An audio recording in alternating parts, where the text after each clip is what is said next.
सीतापुर अपने पौराणिक पृष्ठभूमि से जाना जाता है। जैसे कि विश्व का जो सेंटर है वो नैमिषारण्य क्षेत्र पड़ता है। चारों धामों की यात्रा करने के बाद यदि किसी ने पांचवें धाम की यात्रा नहीं की तो उसके लिए अनर्थ ही हो जाता है। पांचवा धाम जो कि नैमिषारण्य, नैमिषारण्य से बहुत सारी नदियाँ निकलती हैं और ये जो सीतापुर डिस्ट्रिक्ट है, सीतापुर डिस्ट्रिक्ट में नैमिषारण्य क्षेत्र आता है। नैमिषारण्य की बात मैंने पहले भी बताई थी और नैमिषारण्य क्षेत्र में और सीतापुर डिस्ट्रिक्ट के अंदर नैमिषारण्य क्षेत्र पड़ता है और नैमिषारण्य जो सीतापुर में पड़ता है, सीतापुर लखनऊ से कुछ ही दूरी का रास्ता है और सीतापुर से कुछ दूरी के बाद लहरपुर तहसील में एक ऐसा गांव पड़ता है, उसकी आगे बात हम करेंगे। लेकिन जो यहाँ की जो नदियाँ हैं, घाघरा, शारदा, गोमती और बहुत सारी तमाम नदियाँ जो कि बरसात के मौसम में ऐसे उफन जाती हैं कि बहुत सारे घरों को डुबो देती हैं। मैंने पहले भी कुछ वीडियोज़ में मैंने आपको बात बताई थी कि जहाँ पर बाढ़ आती है तो बहुत सारे क्षेत्र जलमग्न हो जाते हैं। बहुत सारी नदियों के उफान में बरसात के मौसम में बहुत सारे क्षेत्र, बहुत सारे लोगों को बाढ़ पीड़ित रहते हैं और बहुत सारे कटान इतनी तेज़ी से चलता है कि बहुत सारे लोगों का ज़मीन कट जाती है और यहाँ के जो लोग हैं वो कहीं ना कहीं अपने पेट को पालने के लिए बहुत ही मशक्क़त करते हैं। हम ले चलेंगे ऐसे ही डिस्ट्रिक्ट के, सीतापुर डिस्ट्रिक्ट के एक ऐसे गांव में जो कि हम बारी बारी से लोगों से वार्ता भी करेंगे। आप कैमरामैन से कहेंगे पूरा दृश्य दिखाएं। लोग यहाँ पर खड़े हैं और इन लोगों की समस्याएं क्या हैं ये आपको नदी का एक नज़ारा दिखाएंगे। जो ये नदी है, ये जो नदी है, ये पूरा नज़ारा जो आप कैमरा घुमाते हुए दिखाइए। मैं कैमरामैन से कहूँगा कि कैमरा घुमाते हुए ये पूरे दृश्य को दिखाइए। ये दृश्य जो है ये शारदा नदी का है। शारदा नदी अपने उफान पर है, ये बहुत तेज़ी से कटान कर रही है इस समय। इन सभी लोगों की, इस ग्रामवासियों की, ये लोग ग्राम में किस गांव से हैं, मैं इन सब से बारी बारी से पूछूंगा ये कौन सा गांव पड़ता है और मैं आगे बढ़ूंगा और कुछ लोगों से मैं बात करूंगा बारी बारी से कि ये कौन सा गांव पड़ता है और ये कटान किस तरीके से हो रहा है और क्या चीज़ें हैं। जी, आपका नाम? राम खिलावन। जी, राम खिलावन आपका नाम है। और हम ये समस्या जो आपकी, ये जो नदी कटान की है, ये गांव कौन सा पड़ता है सबसे पहले ये बता दीजिए। पट्टी दहली। पट्टी दहली, ये गांव पट्टी दहली पड़ता है। इसके उधर गुरेला पड़ता है और ये जो पट्टी दहली का आधा पोर्शन जो है वो उधर साइड में पड़ता है और ये आधा पोर्शन इधर पड़ता है। क्या हुआ कि पट्टी दहली में कुछ लोग जब कटान हुआ तो धीरे धीरे इधर बढ़ाए लोग और आधा गांव उधर शिफ्ट हो गया। उधर भी कुछ लोगों की ज़मीनें हैं और ये नदी क्या कर रही, नदी में बहुत सारे खेत जलमग्न हो गए जिससे लोगों को बहुत सारी समस्याएं हो रही हैं। ये पट्टी दहली का थोड़ी दूर पे खेत है और आप सबकी समस्याएं क्या हैं ये मैं पूछना चाहूँगा आपसे। कटान वजह से पट्टी दहली का मौजा बहुत परेशान है। अगर कुछ जो समस्या है सब जनता बहुत परेशान ये लोगों पर जो है और के कुछ के संबंध किया जाए कि हाँ कोई कटान का रोक की जाए, ठोकर लगवा दीजिए। जी जी, जैसे कि लोगों का कहना यही है, अभी थोड़ी दूर पे बांध तो बना है लेकिन बांध के अंदर ही कुछ लोगों के पूरा बहुत सारे घर जो हैं यहाँ पे पूरी बस्ती है पट्टी दहली की इधर साइड में। तो गुरेला और पट्टी ये साथ में पड़ता है, ये दोनों ग्राम सभा एक साथ पड़ती हैं और इधर क्या है, इन लोगों के खेत वगैरह हैं। खेत होने के लिए इन लोगों के खेत कट गए हैं और बस नंबर इनके घर पर आने वाला है। यदि घर कट जाएंगे तो क्या होगा, ये सब हम लोगों से अभी ऑफ कैमरा पर लोगों से बात हो रही थी तो इन लोगों की समस्याएं यही थी कि मैं आप एक कैमरामैन से एक चीज़ दिखाना चाहूँगा कि कैसे कटान चल रहा है। ये देखिए लोगों के खेत कैसे कटे हैं। ये जो बिल्कुल लास्ट पोर्शन है, ये जो कटान चल रहा है इस समय कुछ रुका हुआ है लेकिन ये कटान हमेशा चल रहा है। और ये मैं बिल्कुल साइड में खड़ा हूँ और ये जो कटान है ये यहाँ से नदी काट रही है और मैं कैमरामैन से बोलूँगा पीछे की ओर कैमरा मोड़ करके फिर वो जो खेत कट गए हैं, आधे कटे हुए हैं, इधर से थोड़ा सा बढ़ करके उस पूरा पोर्शन कवर करिए।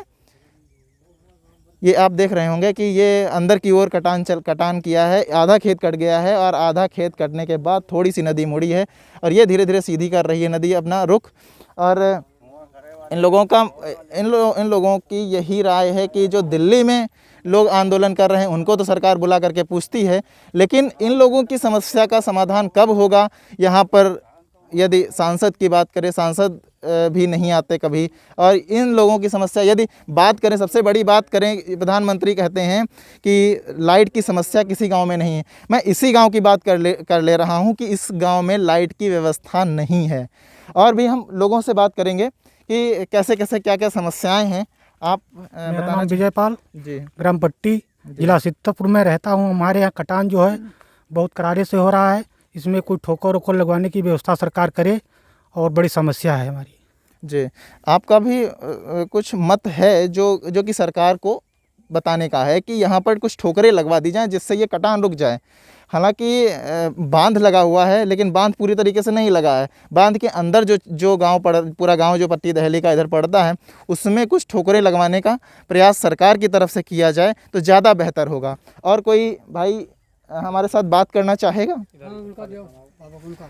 जी, आपका नाम, शुभ नाम? हाँ, शुभ नाम हमारा शालिग्राम जी है। जी और हम ये चाहते हैं कि हमारे गांव के बीच में यहाँ पर जो एक बांध लग जाएगा तो हमारी लोगों की जीवन बहुत सफल हो जाएगी। ना वैसे तो हमारी लोगों की जीवन ये नरक में पड़ी है कि जब खेती कट गई है और मकान पे भी नंबर आ गया है और सुनवाई तो कोई हो नहीं रही है। लेकिन जो सुनवाई तो अगर हो जाएगी तो हमारे कम से कम यहाँ पर ये दोनों पुरों के बीच में कम से कम 400 आदमी की जीवन बच जाएगी। जी अगर जो इतना हो जाएगा तो हमारे समझ लो ये 400 आदमियों का जीवन बच जाएगा। हम ऐसे कह रहे हैं कि अपनी सरकार से तो बहुत बड़ी गुजारिश करते हैं, लेकिन हमारे जो सांसद जी हैं और जो हमारे विधायक जी हैं कहते हैं लगे रहो। तो हम लगे कैसे रहें? हम गरीब आदमी हैं, हम कैसे लगे रहें? हम लगे रहें तो अपने पेट पूजा चलाएं या हम सरकार के पीछे पीछे दौड़ें? हाँ, वोट देने में तो है, हम वोट तो देते हैं। हम लोगों का तो बिल्कुल प्रमाण है, बाबा बने घूमे हैं और सब कुछ है, लेकिन हमारी सुनवाई तभी भी कोई नहीं हो रही। क्या करें? हम लोग मर जाएं या क्या करें? हमारे पास तो कोई जुगाड़ है नहीं। खेती जो थी हमारी थी वो तो कटी गई। अब रह गया मकान पे। मकान की दूरी केवल 20 मीटर की रह गई। अगर 20 मीटर की मकान की दूरी रह गई, मकान कट जाएगा तो हम लोग तो कैसे बच्चों को जिलाएंगे? हमारे पास कोई गुंजाइश नहीं है, लेकिन सरकार हमारी कोई सुनवाई नहीं कर रही। अच्छा, आप लोग बता रहे थे एक बार घर यहाँ पर था, कट गया था। हाँ, वो हमारे पुराने जो मकान थे बने बनाए कट गए हैं। अब दोबारा यहाँ पर समझ लो झोपड़ी डाले हैं, और कुछ लोगों ने जैसे जो पैसे बना पाए तो अपनी ऐसी वैसी बाउंड्री करवा लिए हैं।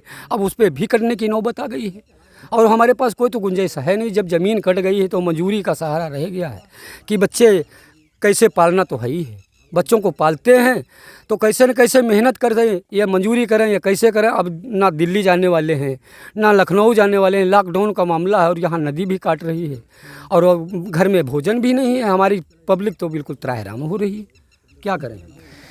ये वेदना वास्तव में सुनने लायक है। सरकार को चाहिए कि इन लोगों की वेदना, समस्याएं सुने और कुछ ना कुछ प्रयास करके अपने प्रशासन से और अपनी तरफ से कुछ समस्या का समाधान करने का प्रयास ज़रूर करें। वरना आज हम सब इन लोगों ने कहा कि हम लोगों ने अपना मत भी दिया सरकार को, सरकार बनी, सरकार ने हमारे लिए क्या किया।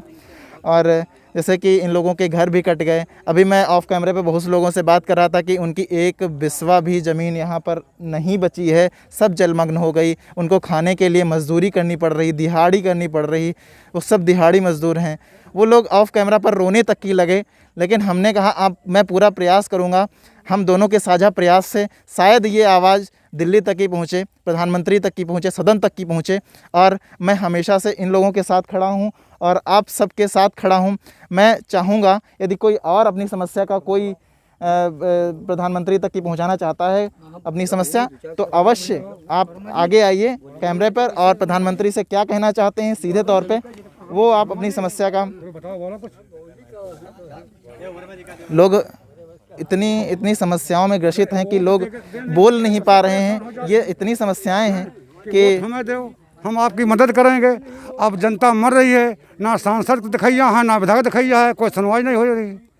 वोट बच के तो आवत हैं, हमको वोट दो, हम तुम्हारी मदद करेंगे। हैं, अब कोई दिखाइया नहीं। हम लोग डूब जाएं, चाहे मर जाएं, चाहे बच्चे डूब जाएं, कोई सुनवाइया नहीं, कोई दिखाइया नहीं। ये वास्तव में समस्या बहुत विकराल है कि लोग वोट मांग करके बहुत सारे नेता चले जाते हैं क्षेत्र में। जब जिस दिन चुनाव होता है उसके चार दिन पहले आते हैं और अपनी रैली करके और चुनाव प्रक्रिया में पूरा हाथ डाल करके हाय हेलो करके चले जाते हैं, भैया वोट देना। फिर बाद में समस्याएं जब आती हैं तो उनके लिए कोई भी सल्यूशन नहीं होता है। कुछ भी सुझाव यदि देना चाहे ग्राम क्षेत्र के लोग तो वो कुछ भी नहीं करते हैं। और अब ये इनका बाढ़ में चाहे खेत चाहे कटान पूरे जो खेत हैं वो चले जाएं, लेकिन इनकी सुनवाई कोई नहीं करने वाला है। लेकिन हाँ, उन किसानों की सुनवाई तो हमेशा होती है, प्रधानमंत्री से सीधे वार्तालाप होती है, जो किसान टिकरी बॉर्डर पर दिल्ली के बॉर्डर पर मौजूद हैं। लेकिन इन लोगों की समस्या का निवारण कैसे होगा सरकार से, ये प्रश्न मेरा भी है। और अब किसी की कोई और समस्या हो, यदि आप बोलना चाहते हैं तो आप कैमरे पर बोल सकते हैं हमारे साथ। सर, हमारा नाम है राजू वर्मा। मैं पट्टी दिल्ली का रहने वाला हूँ। यहाँ पर कोई भी अधिकारी बाढ़ में नहीं आता है, ना लेखपाल, ना डीएम, ना एसडीएम, कोई नहीं भी आता है। यहाँ जो है पब्लिक मरे या रहे, और नेता विधायक भी हैं तो वोट मांगने के लिए आते हैं, बाकी यहाँ कोई नहीं देखने आता है। यहाँ कटान भी हो रहा है, कोई विधायक या नेता या मुख्यमंत्री कोई भी दिल्ली में मान लिया किसानों को सुन रहे हैं, लेकिन यहाँ पट्टी दहली में कोई भी न सरकार देख रही है, न कोई मंत्री विधायक देख रहा है, न यहाँ कोई अधिकारी आ रहा है। तो यही गुजारिश है कि यहाँ पर कम से कम बांध थोड़ा बहुत लग जाए तो हमारी लोगों को कम से कम खेती तो बच जाए, तो इसीलिए पेट पूजा तो चले। लेकिन यहाँ देखने वाला कोई नहीं है, जबकि वोट मांगने के लिए हर एक अधिकारी आता है, बाकी यहाँ कोई नहीं आता। जी, समस्याएं यही हैं और सरकार से यही कहना मैं भी चाहूँगा कि इन लोगों की समस्याओं को सुने।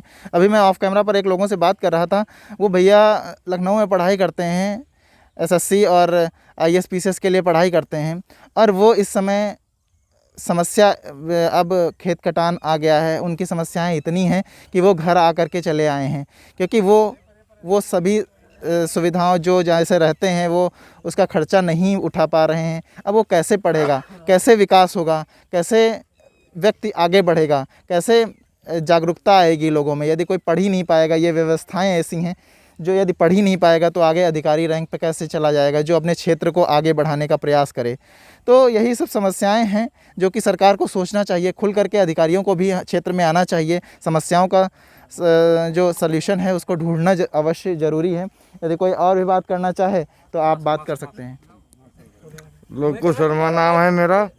हम लोग बहुत जो है सब हमारा लोगन क्या सब बिगड़ा जाते हैं। कोई लोग यहाँ सुनवाई नहीं कर रहे हैं, और ना विधायक ना कोई मंत्री ना कोई लोग सुनवाई यहाँ तनिको नहीं कर रहे हैं।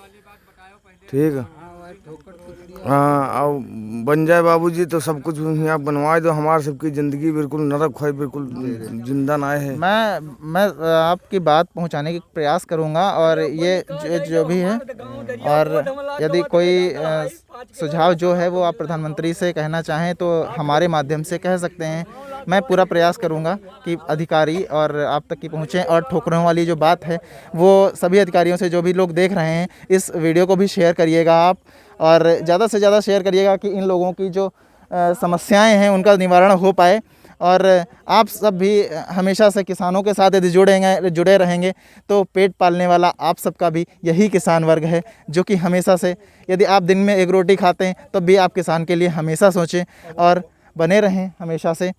और यदि और भी किसी की कोई समस्या हो तो आप फिर से बोल सकते हैं, हमारे साथ बात कर सकते हैं यदि आप बात करना चाहते हैं। जी, आपका नाम? मेरा नाम रामगोपाल वर्मा जी, पट्टी दहली गुरेला पोस्ट समोडी डीहा जी, का रहने वाला हूँ। मेरी समस्या यह है कि हमारी सारी ज़मीन पट्टी की कट गई है। गुरेला में एक ही खेत बचा है, वो भी कटान पे आ गया है। यहाँ से 100 मीटर दूरी पर है, तो वो भी कट जाएगा तो हम क्या करेंगे। तो भुखमरी और मकान भी उसी पड़ोस में है।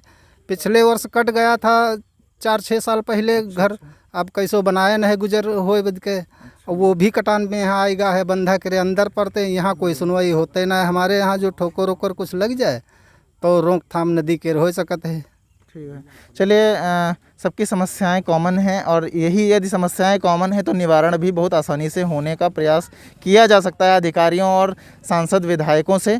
यदि वो सब हमारे वीडियो को देख रहे हैं तो हमेशा से इन सब का निवारण करने का प्रयास किया जाए। जिस प्रकार टिकरी और दिल्ली के बॉर्डर पर किसानों से वार्तालाप बारी बारी से की जा रही है, उनसे उन्हीं के साथ उसी तरीके से इन लोगों से भी बात की जाए, क्या समस्याएं हैं, अधिकारियों को इनके गांव तक की आना चाहिए और इनकी समस्याएं पूछना चाहिए।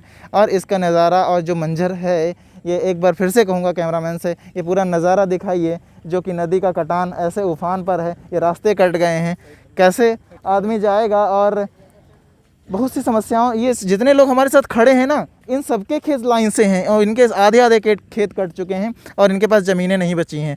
ये और इनका जो घर है, घर भी कटान पर ही है। 20 मीटर तक गांव पड़ता है, 20 मीटर से कटान शुरुआत हो जाएगी। अभी जो समस्याएं हैं उनका निवारण होना चाहिए। सरकार से भी यही गुजारिश है कि बहुत जल्द इसका निवारण हो। कैमरामैन आलोक के साथ ध्रुव वर्मा, खबरी अड्डा।